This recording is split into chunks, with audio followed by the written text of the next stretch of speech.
Hello, hello, hello, hello, everybody. Welcome to this month's Lighting the Torch.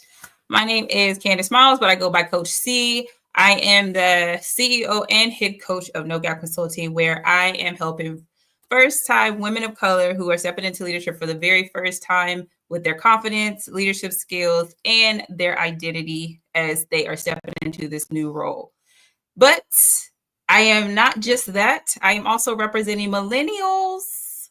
The millennials. So, like I do all the time when it comes to the millennials, go ahead and put that peace sign emoji in the chat whenever, if you are a millennial. However, I'm not here by myself. As you can see, I'm with my lovely co host, Cynthia. She got her vacation tan going. Yes, I do. Yes, I am refreshed. I have reset. I am good to go. Good evening, everyone. My name is Cynthia Haley, and I go by TIP Energy Coach. And the TIP stands for Transition to Infinite Possibilities, where I focus on helping corporate professionals elevate their energy so they can elevate in their careers, whether that's navigating challenges just within your career or whether it's you're looking for your next opportunity and on the interview grind.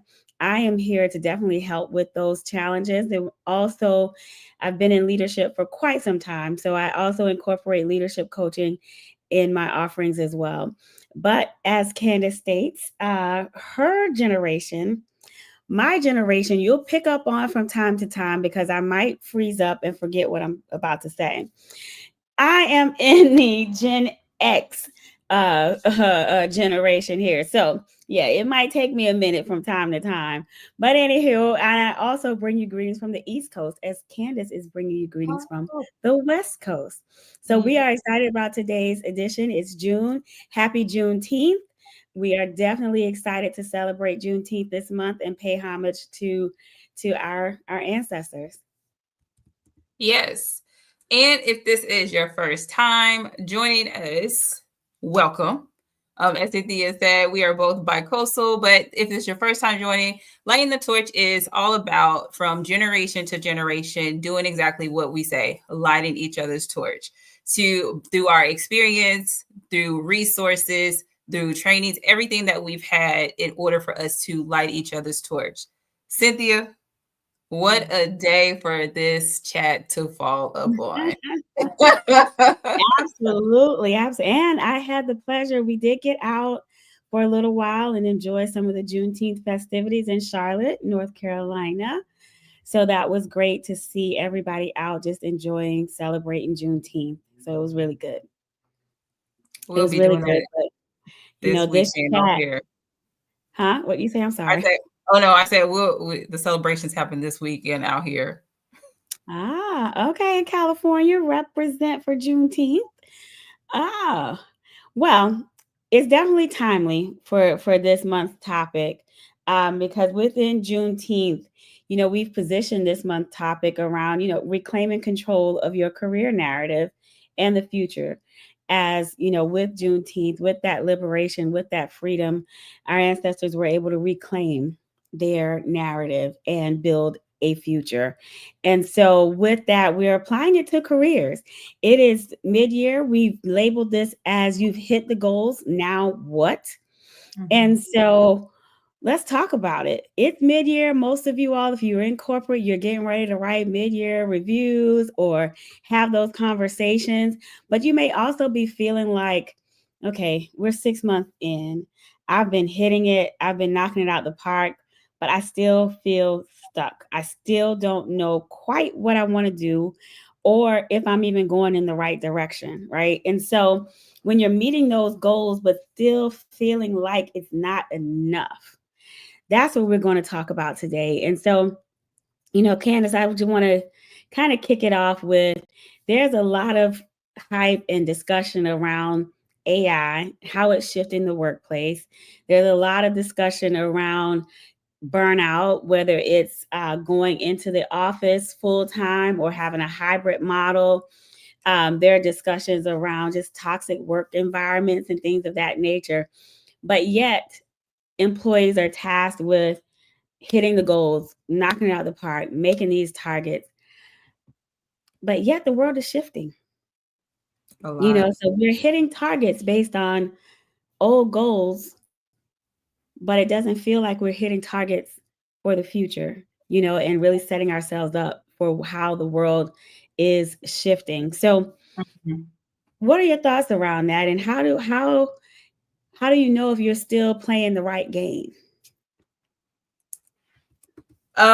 So for me, because I feel like I'm like right dead in the middle of this right now, especially Mhm. being going from a corporate space into the retail space. And it is, oh man, how do I want to say? Because I'm literally right dead in the middle of this.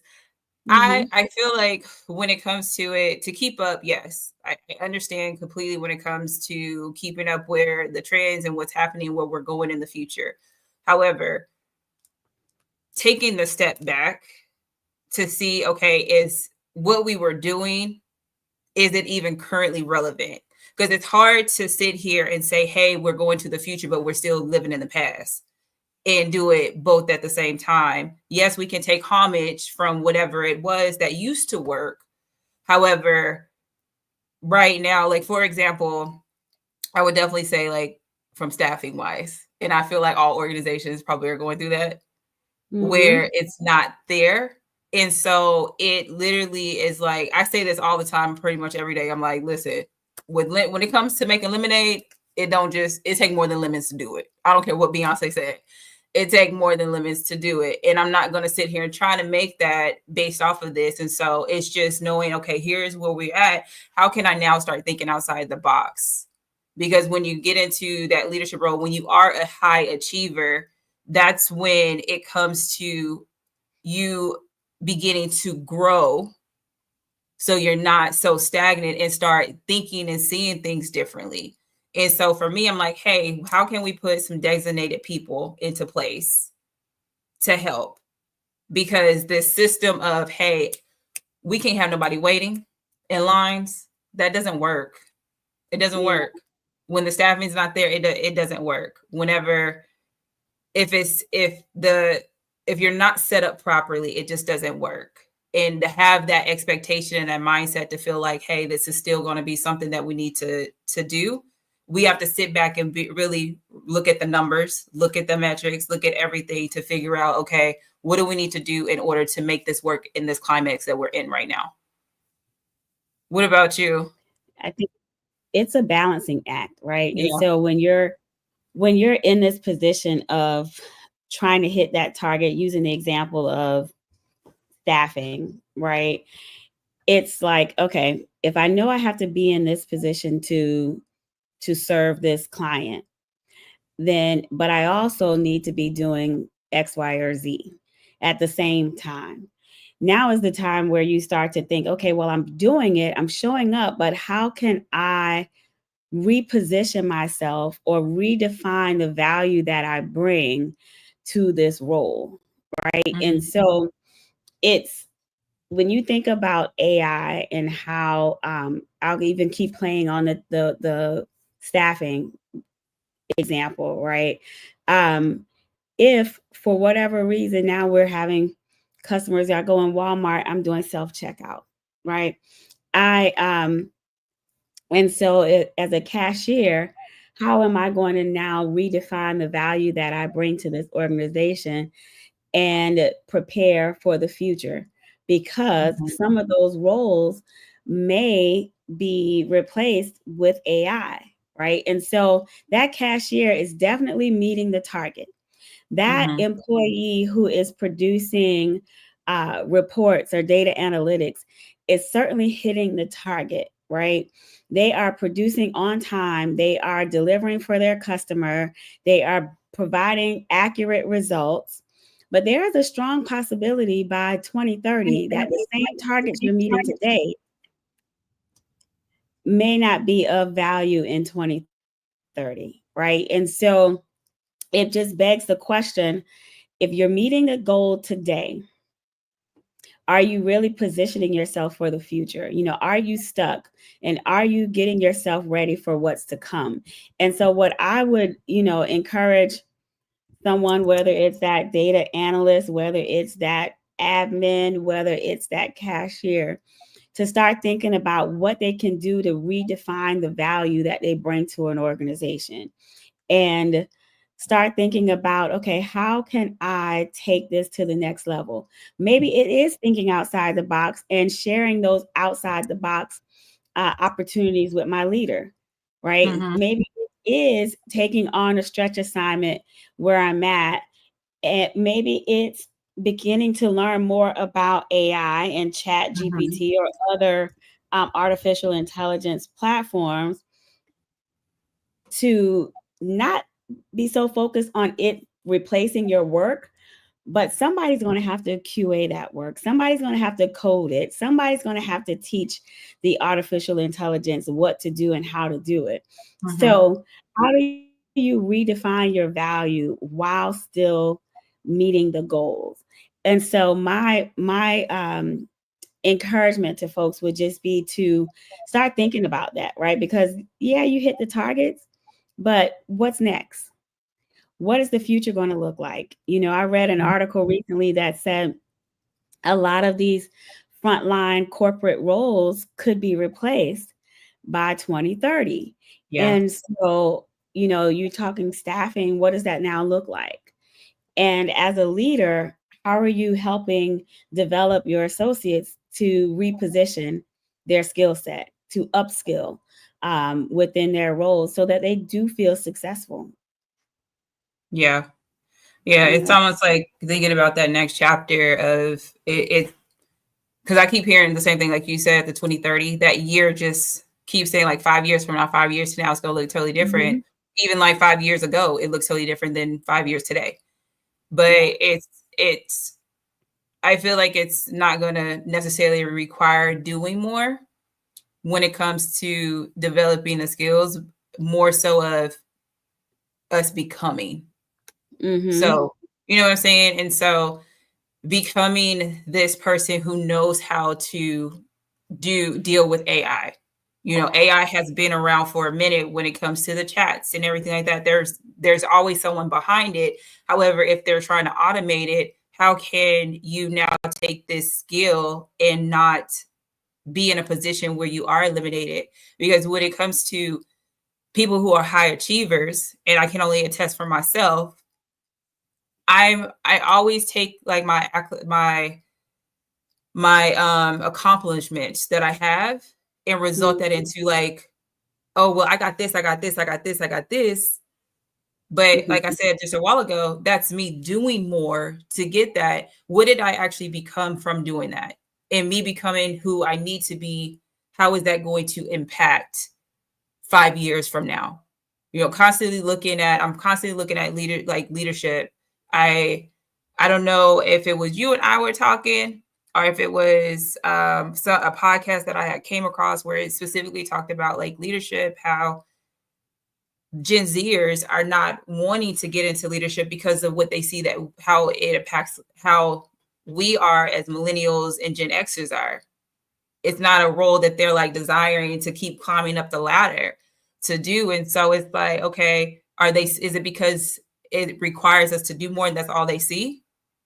How do we change that mindset? Because we do need leaders, as the next generations continue to move on into their next chapters.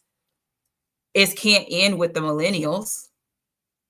The Gen Correct. Zers, the Gen Zers are going to come up, and if some of them are not wanting to do that because they feel like, hey, we're doing the most, you got to do more, and I don't necessarily want to do it. How can we change that by us becoming who essentially that role is going to look like?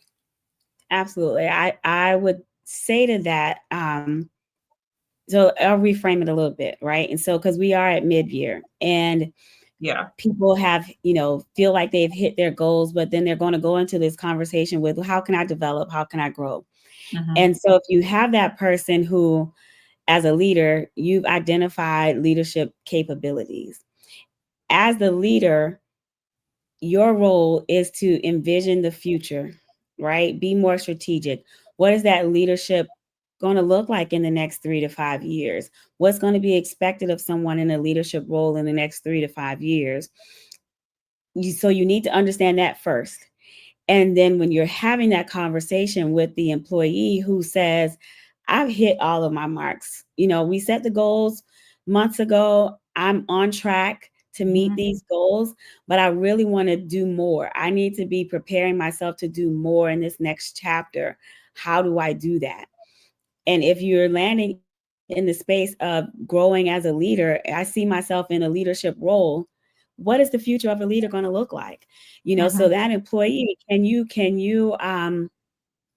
take your work and know that there's a possibility technology could replicate what you're doing? How would you now advance that, strategically for the organization so that you continue to make revenue, you continue to succeed, you're continuing to have a high ROI and continuing to have an engaged employee population, right? So what are the things that you can do to reposition yourself for the future of work? And so that's kind of where I would drive that conversation with not just tactical things, but more of those soft skills that are going to really position. Soft skills, they're not going anywhere, right?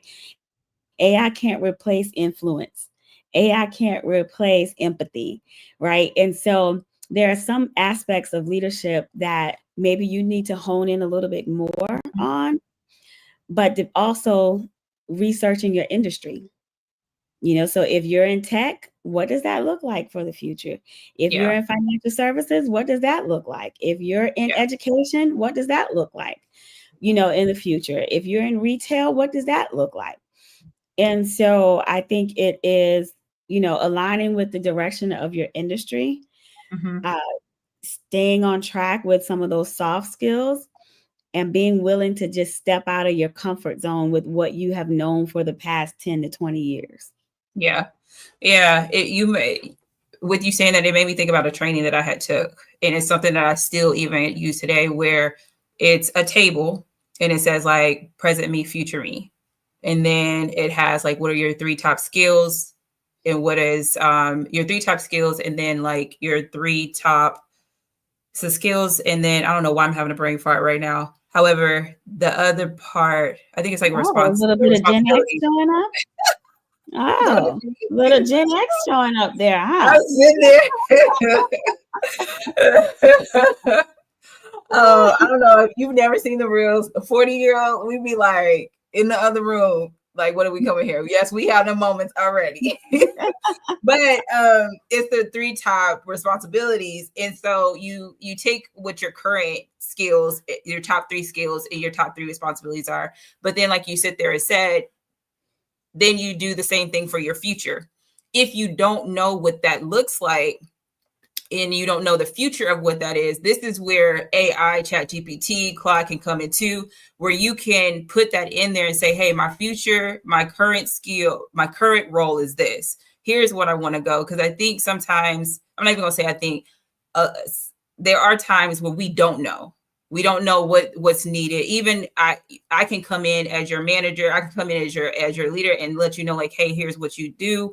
However, it still may not be that exact the way that you think that it looks. So you use an AI to put it in there and say, hey, create a table that it shows exactly what 3 skills, what 3 responsibilities am I going to have in this future role that I'm trying to get to, and then break that down and say, okay, now take this and then create a learning development plan to help me get here at the end of the year and 6 months. Break that down into weekly goals, break that down into daily, break that down into hourly.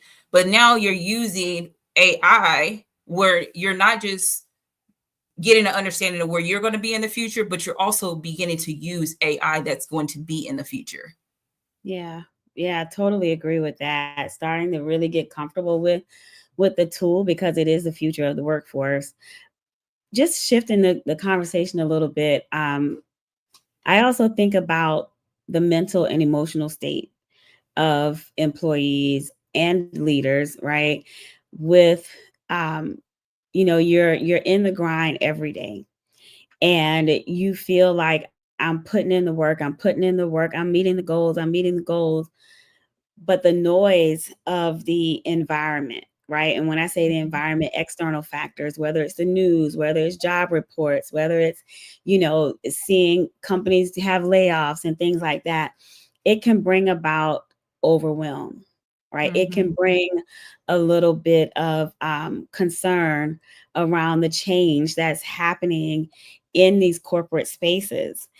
And so you're that employee. It's like, well, gosh, I'm doing such a good job, but my God, there are layoffs all around me. There are, they're eliminating roles because technology can do it. They don't need me to do this data entry because they now have technology to do it. They don't need me to, lead this team because now they scale the work. They only need 3 leaders instead of 5. So some of these changes in corporate spaces can bring about anxiety. It can bring about overwhelm, and it can affect one's mental health. And so I don't want to be I don't want to omit that concern as well. We keep talking about, evolving and upskilling and reskilling and doing all these things, but also take care of your mental state. Yeah. There are a lot of things happening around us with these layoffs and with, concerns that companies are bringing, how they're changing the culture, or, eliminating roles or redefining how they do business. It can have an effect on you. And so what I'd say to anyone in that space is, one, acknowledge that that's the feeling you're having, right? Yeah. Acknowledge that, the angst you're bringing into the office, that is what it is, right? You're concerned, and it's a lot of the external factors that are showing up in your day to day, right? And then start to really focus on what you can control. Some of the things you can't control, and that's not where you should put your energy, but focus on what you can control. And what you can control is making sure you own your narrative. If you're doing a good job, say you're doing a good job and quantify a good job. If you can see the change happening around you, start to now plan your goals for your future. How are you going to evolve with the change? And don't feel like you have to do it all at once. Yeah. I think you were just saying, like that 6 month, that weekly, like what can you do today? What's one thing you can do today to prepare yourself for the future? And start slowly with that, because there will come a time, we don't know the day nor the hour, right? Where change is going to come. But change will come. But are you prepared for the change? Even thinking about your LinkedIn, I read something today about, to those that are listening on LinkedIn, what does your bio look like on LinkedIn? Is it a representation of the past? Or is it a representation of what you want to do in the future, or how you are skilled for the future, not just what you've done in the past? So it's just something to think about. It made me pause even. I'm like, what does mine look like? I need to go back and look, because, people are looking for roles right now that will help them redefine their current workforce. Yeah. How are you positioned to do that? So it's twofold, be conscious of your mental state, and then set goals that you're comfortable with right now, that won't increase your overwhelm, but will certainly help propel you for the future. Yeah. And just to add on to that, because it is Juneteenth, let us, and I'm talking to us specifically, we have to reclaim more than rest. We have to reclaim the right to pause before pivoting, to be strategic and soft, because it's so much happening. And it's like you said, that anxiety of like, it's the day to day. I can't even think about how many people that were in the DEI had the DEI title when everything started coming down, thinking about, oh my God, it's today. What am I gonna do? What can I? And it's like, pause and understand that sometimes when it comes to the pivoting happening, it's there's a purpose behind the pivot. And it doesn't necessarily mean that because of whatever happens, that's who you are. Right. But like you said, to like acknowledging that, I know something for myself personally, when it comes to things that are very high stressful, I will sit here and say it's been a role that I was in where I was managing people, which I absolutely love to do. However, it was so stressful. It was to the point, like I remember just sitting at my desk all day and being like, I haven't ate today. It's 3 o'clock and I got up at 5 in the morning because I get up and work out and do all, you know, and for me, that rest and me reclaiming that piece that I was just saying was me saying, hey, you know what? I think it's time for me to go. Right. Even with me knowing that not having a backup plan. That's sometimes you have to do that even without a backup plan. So all my because we are talking about high achievers out here, sometimes you just want to continue to get that getting that chronic stress that's on your body that we can't see. We have to be mindful of what we're feeling in that moment. And if something is bringing us too much stress, like you just said, Cynthia, what we control, what we can't. I can control what I can control. I can't what I can't. And what I can control is this stress that I feel, this anxiety that I feel, this I'm on ease. And what steps are you putting in place in order to do that, in order to make sure that you're not feeling that way? And what are the things, the actual things that are causing this? And be real. You have to really be real with yourself. Because like I said, I can only attest for myself because I'm like, no, I'm not going to quit. No, I'm not going to quit. Well, my not going to quit going to make me quit. Absolutely. Your body will speak to you. Your body will talk to you. It will start shutting down. There will be signs. Like I think I said it before. I remember and it's only my left eye, y'all. It is only my left eye. When I know I'm stressed out, it will start twitching. Yeah. And that to me, it's not worth it. It's cool that it's a beautiful thing for you to be a high achiever and for you to hit those goals. However, you also want to think about yourself. Yeah, overachievers, high achievers, part of that definition isn't just about hitting targets. It's about creating an environment for which you can thrive. And that is the true definition of a high achiever. It's not just about hitting the target. And, that takes us back to the title, right? You've hit the goals, now what? And, in honor of Juneteenth, you've hit the goal. Possibly we're 6 months into the year, or you're on track to hit your goals. But what are you doing to incorporate rest, reset? What are you doing to reclaim your career narrative, your career journey, and make that part of the next half of the year for you? Start to, you think about the labor of those enslaved, and preparing for freedom and being ready to embrace liberation, right? I'll rephrase it as, what are you doing for your career liberation? In the next 6 months, what can you do to reset and reclaim your career journey? So be proud of the progress that you've made, but definitely start to incorporate and use this time now forward to reset. And we are getting close to the end. And what we do like to accomplish with this series, or this fireside chat, as we call it, is light each other's torch, light your torch, and encourage you to light someone else's torch.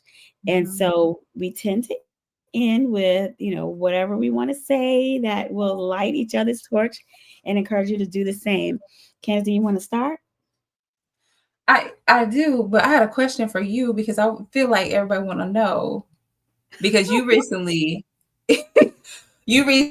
had to, pivot when it comes to claiming and everything like that, and like what you achieved at your level, having to do that and incorporate. How did you incorporate rest?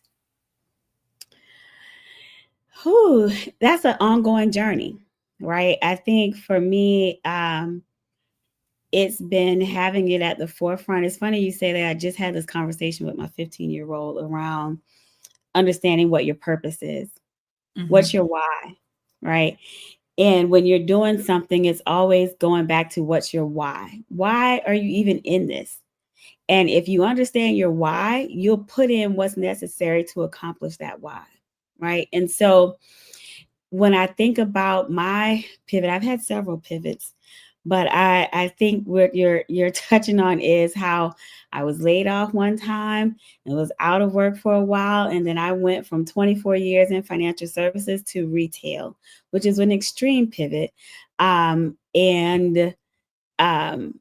it's been busy, it's been hectic, and as a single mom raising a child, life gets really busy.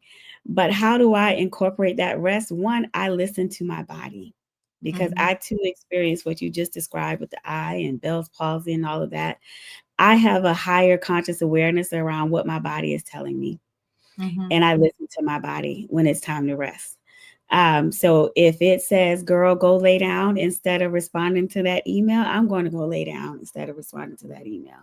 If it is like, oh, why are you so tired all of a sudden? Did I take my vitamins like I was supposed to? Am I eating like I supposed to?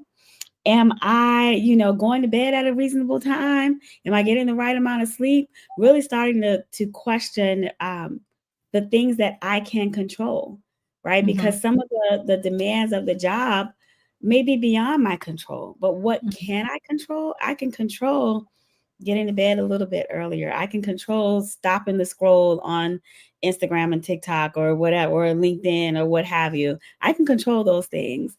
And just, like I said, going back to my why, like for me, I know what my purpose is. I know what I'm on this earth to do. And not a lot of people can say that. And it's because I also know that it's important to take care of myself. Yeah. In order to live out those dreams.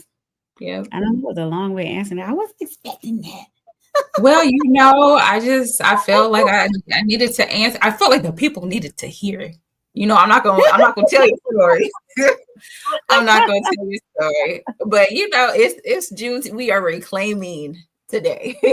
Yes, we are reclaiming. All right. So I will go ahead and start. I'll go ahead and start us off through lighting the torch with this session. And it's just simple. If your value isn't evolving, it's dissolving. Ooh. And so, because we are high achievers out here who are quietly navigating these career, whether it's transitions or whatever the case is, you just have to admit when you're stuck. You have to admit when you need help. And if you are not able to evolve, then what is it worth? Like Cynthia just said, what is your why? What is your purpose?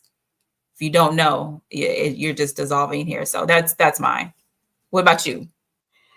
I am going to go with, I always reference my daddy for whatever reason. He always has these little catchphrases. My daddy. He's not a man of a lot of words, but he has these little catchphrases that will definitely stick with you. And so what comes to mind for me is to position yourself for what's to come versus what's now. And his phrase was change with the change or be defeated by the change. And so I'll say it one more time, change with the change or be defeated by the change. We are in a world that is certainly evolving. There's a lot happening. There are things that are definitely beyond our control, but what can you do today to propel your future for tomorrow? So that's what I'll say. I know we're over. I hope that everyone enjoyed this Juneteenth edition. And we will be back in July. If there's something you want to talk about, something you want to know, definitely put it in the chat. We are 2 coaches that are here to help you on your journey. So let us know how we can definitely be support, and be sure to follow us on our handles you see on the screen, how to stay connected with us on all social media platforms. All right. Thank you, everyone. Yes, and definitely you see it streaming at the bottom there. Go to the YouTube channel, hit subscribe, and just catch up on some of the Yep. older episodes because trust me, you will enjoy it. All right. Enjoy and have a wonderful rest of your evening. Bye.